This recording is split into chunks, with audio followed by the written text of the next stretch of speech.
We don't have the luxury of keep waiting for these youngsters to develop. We got to win now. If we don't win this year, there's no reason that he should be staying on this team because injury or the fact that he's been weak in certain games is still a liability. We need to go out and get the best in class to be able to get over the hump and continually pushing for trophies. I'm not sitting here waiting for a player to continue to develop and continue to be a liability. The fact that we got you to be the starting left back and you already have shown this season that the new guy in Hincapié is already better than you, he needs to lose his starting job off top. And if there's somebody who can come in who can be a good rotation left back who's more solid defensively, in my opinion, get rid of him immediately. They're weak. This team cannot afford no more years of not winning and trying to bring along passengers. That's got to stop.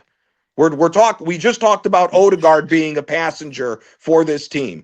If it's good enough for Odegaard to not be a passenger and we got to get rid of, it's for damn sure good enough to get rid of Calafiori's bum ass. But Calafiori hasn't been a passenger in the team. That's what I'm saying. There are sides to his game that is more effective in the style of play you want to play. Like I would say it, Hincapié doesn't give me what Calafiori gives me up front. I don't think it's much of a danger up front. I don't think his crosses are more deadly and more ferocious than what Calafiori will give you in the team offensively. So it depends. If you want to stay back and keep it more solid, Hincapié is the guy to go with. If you want to go offensively and have additional numbers in midfield, and you want your fullback to actually pop up in different positions in the enemy territory in the 18-yard box, Calafiori is your guy. So again, it depends on the kind of game you want to play. I don't still even think that Hincapié has made that slot his own, because he too is also injury prone too, bro. He's been injured. Yeah, but he's only been injury prone. Right now. So it's a 50-50 team right now. He's only been injury prone since he came to Arsenal. It reflects more on Arteta with him. He wasn't injury prone at Leverkusen. He wasn't injury prone. At Leverkusen, he played left-sided center back in a back line of three.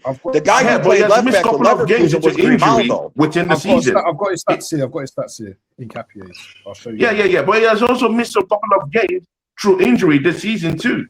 Yeah, right, but that ties more so to the BS with Arteta, because he's been again. You can't tell me what did Arteta say last year? We went in thin last year into the team. He said we knew we were going thin in the winter transfer season. I think Shane Gooner, shout out to Shane Gooner, put it on his show this morning. We're talking 116. We're talking 116 injuries to this squad since the start of the 2024-2025 season. That is inexcusable. That's on the manager. Sorry. Go on. Sorry, where's Johnny? I'm still here. Oh, sorry. Okay. So I was just saying, Tony, that's not injury prone, but go on, Hincapié. I'm sorry, not Hincapié. Go on, John. Sorry, man.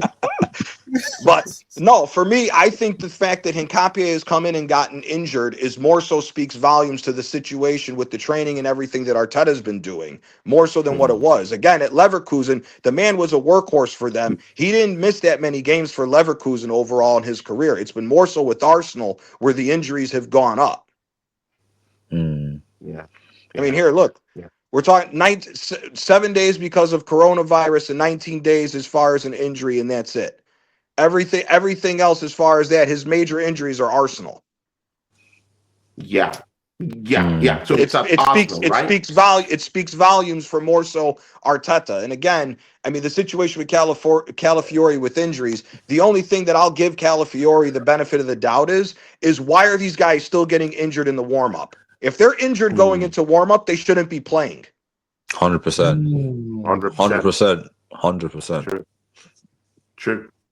But again, just before we leave that topic here, please, does anyone think that left back position already belongs to Hincapié?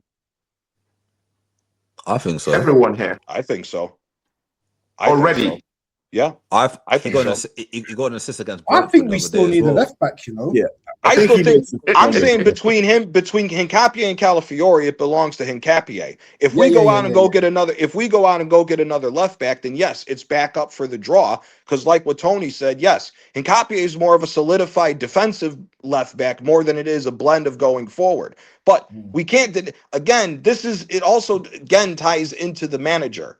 Hincapie as a left back should not be all the way up the pitch the way that he is. That's just the way that I prefer fullbacks. I'd rather a fullback come into the midfield when I know I'm solid. Same thing with Timber.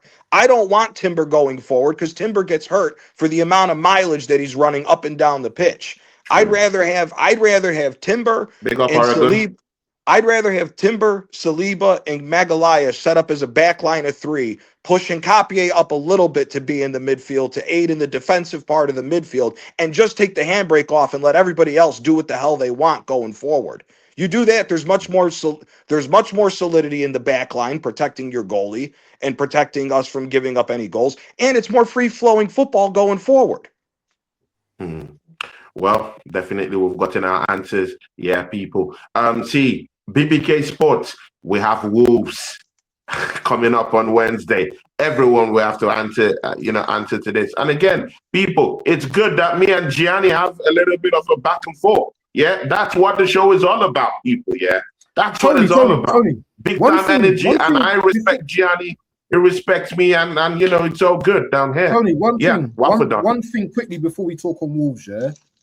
Yeah, we've not mentioned Noni. He's got 3 goals in 3 games, and whether it's the opposition or whatever, are we going to give him his flowers tonight? Because no one's mentioned Noni at all. And does he start against Wolves on Wednesday? Yeah. What's your thoughts before we go into the Wolves game and the lineups and stuff? I would love to see the same. I would love to give Noni a start if we're going to do the same thing and see Eze and Saka in the midfield together, to be quite honest with you. I think Saka looks much better in the middle because of the fact that he's already more dangerous being in the center of the park. And let's all be honest here. Saka's biggest weapon was his first step and breakaway pace. He hasn't shown that that's still there. So if we're going to need him to score goals, put him in the middle. Open the play up a little bit more. If Saka's going to open the play up a little bit more, hell, what do you know? Maybe Eze might be able to get more assists like he did. So for me, yeah, start Noni. Noni Madueke. BBK Sports. Noni Madueke. I did mention Noni when we started the stream. I said Noni makes that run all the time. We just don't pick him out. Yesterday, the difference was Eze picked him out. The reason why that run was so crisp is because he's had practice, plenty of practice. He does it all the time. He didn't touch the ball, The touch was the pass into the net. It was beautiful, bro. It was football porn. Beautiful to watch. But Noni, like I told, I said like Noni, when he was when Saka got injured with his hamstring earlier, I'm saying I want Noni Madueke to play so well that Bukayo Saka has a hard time getting back into the team. Because if that's then Noni is banging, we're doing well. We seen him bang a brace midweek versus Club Brugge and was benched at the weekend versus Wolves. You know what I mean? So Noni is a guy that he needs a run of games while he is confident. This in and out stuff kind of hurts him. We know that Saka is going to come back in and play big minutes anyway. But I'm not sure. 45 minutes versus Wigan in the 10 is not a big enough sample size for me. I guess I need to see that against Premier League oppositions. This could have been just literally a moment of Arteta just saying, just go have a run out because what's his name got injured. But because it's Arsenal and Saka's in the 10, is going to make news. Bro, Sky Sports literally had a 2-hour segment this morning on this shit. Yeah. A 2-hour segment. Sky Sports of when they went back to 2021, the last time he started in the 10 when he was behind Lacazette and Pepe was over there. You know what I mean? I get it. He has the attributes to play in the 10, Bukayo Saka does, but Eze is a better 10. Now, if he's going to play 2 10s, fair play. But that means either Declan Rice or Zubimendi has to sit. This game coming up against Wolves, we know that we're going to have 68, damn near 70% possession of the ball. So we don't need 2 defensive players. So if you're going to play 2 10s, fair play. Do it. But Eze has to be one of them. You can't just put Saka in there. Then all of a sudden, Arteta, what you doing, bro? Imagine if Saka's in the 10, but a lone 10 against Wolves. Now, all of a sudden, we would look at the team and say, okay, Odegaard was his first choice 10. Then Havertz. Then he even tried Mikel Merino. Sometimes he brings him off the bench before Eze. Now he wants to move the right winger to 10 before he plays Eze. Then it's a bigger problem. Then Odegaard is out the team. He's out of form. Now Eze, who demonstrated that he can play in the 10 at a high level, is behind Saka in the pecking order for the 10. That's a problem for me. But Saka can play. If you're going to play 2 10s, fair, but he can't replace Eze in the middle of the park. No, sir. I'm not. That fuckery. See people. This is my. I'm gonna make it quick and easy here, people. Yeah, I mean, Waffledon is talking about giving flowers and all that good stuff to Noni Madueke. Bro, there ain't no flowers given to anyone. Go and get me the league. Go and get me the league title, bro. What are we talking about? Flowers, bro? Are we doing Valentine's, bro? Really? Seriously, bro? Are you serious, Waffledon? You're talking about flowers, bro? Are you serious? No, go get me the league title, yeah? That's the flowers you give to me. Yeah, how about that? We all here, we need the league title, bro. You need to do more. Emotional I'm not okay. damage. And again, yeah, and see what we've done, yeah, because he scored against Brentford and again against charlatans, Wigan, then we should dance and turn and twist and whine. No, do more. Do more.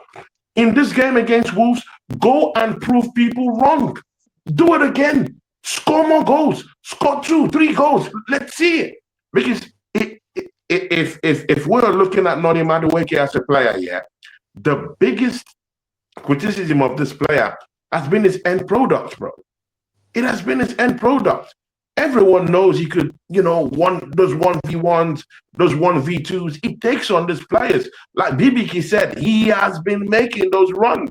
But the problem, yeah, that I have with Madueke is you need to be scoring 2 or more goals, bro, because it's in your wheelhouse to do that. Yeah. So as for flowers, I'm not giving him any flowers. I would just say, hey, I like the goals he scored, but no flowers. Go into that Wolves game and deliver. Score 1, 2, 3. Yes. And again, people, yeah, I think this thing with Bukayo Saka it's going a little bit more premature, people, yeah. This is Wigan we're talking about, bro. This is Wigan we beat. Yeah, it's not some title level team we're playing.